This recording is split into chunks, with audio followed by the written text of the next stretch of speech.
Elon Musk. Every conservative poster's favorite child of apartheid billionaire rocket boy who promises to take you to the moon both literally and figuratively. To the moon!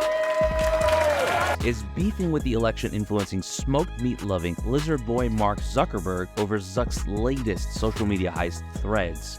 I am not a lizard. If you've been sleeping under a rock, Meta, the parent company of Facebook and Instagram, launched its own Twitter rival Threads last Thursday, and since then has crossed 100 million user threshold in just 4 days.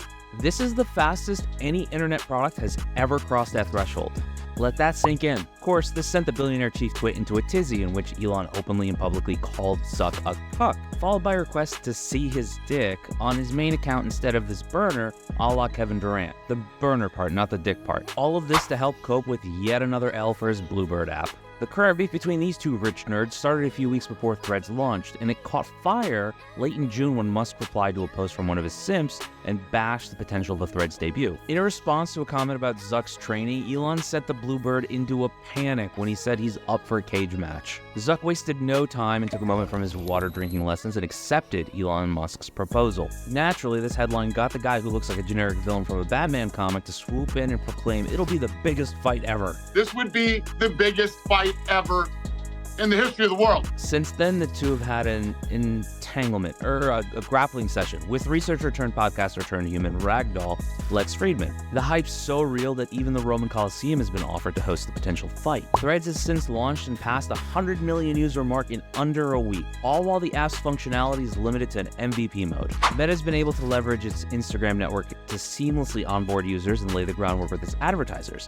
This while Elon battles and alienates his user base under the guise of free speech. So what's the angle? Though Threads might not be a slam dunk, it really doesn't have to. Meta's user base has already been saturated on Instagram, WhatsApp, and Facebook. And after failed stints in crypto, Project Libra for anybody that doesn't remember it, and Zuck's failed attempt at the creepy Metaverse, they really need a win. Their business kind of depends on it. Elon's gaslighting behavior and the daily dose of harassment on the Bird app really threw Meta a softball. The miscalculation by Musk here is ultimately what cost him. In how it started versus how it's going fashion, Musk's hubris ultimately gave Meta the runway they needed to build and ship Threads quickly. And that blood feud at the Coliseum, it's kind of turned into a space-carrying lawsuit kind. This action is a mirror image of the type of crybaby behavior that Musk employed to turn off millions of people from Twitter. And that same behavior is in part what drove people to Threads.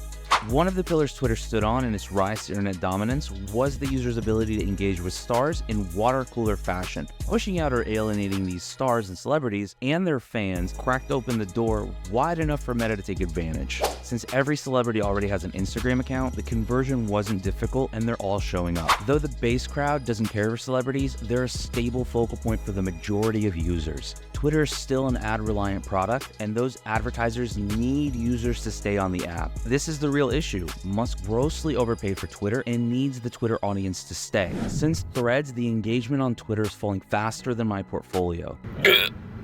If enough people leave the platform and stay away, this will break the business model. Ultimately, this sort of business decline could result in a cash crunch that could result in one of two scenarios. One, it could lead to a sell-off in Tesla as Musk is forced to liquidate his shares to raise capital. Or Musk could simply roll Twitter into SpaceX and black box it, a la Solar City. Either way, let's all hope for a rocky ride that ends in a cage match. Who you got? Let me know in the comments below. Stay locked in.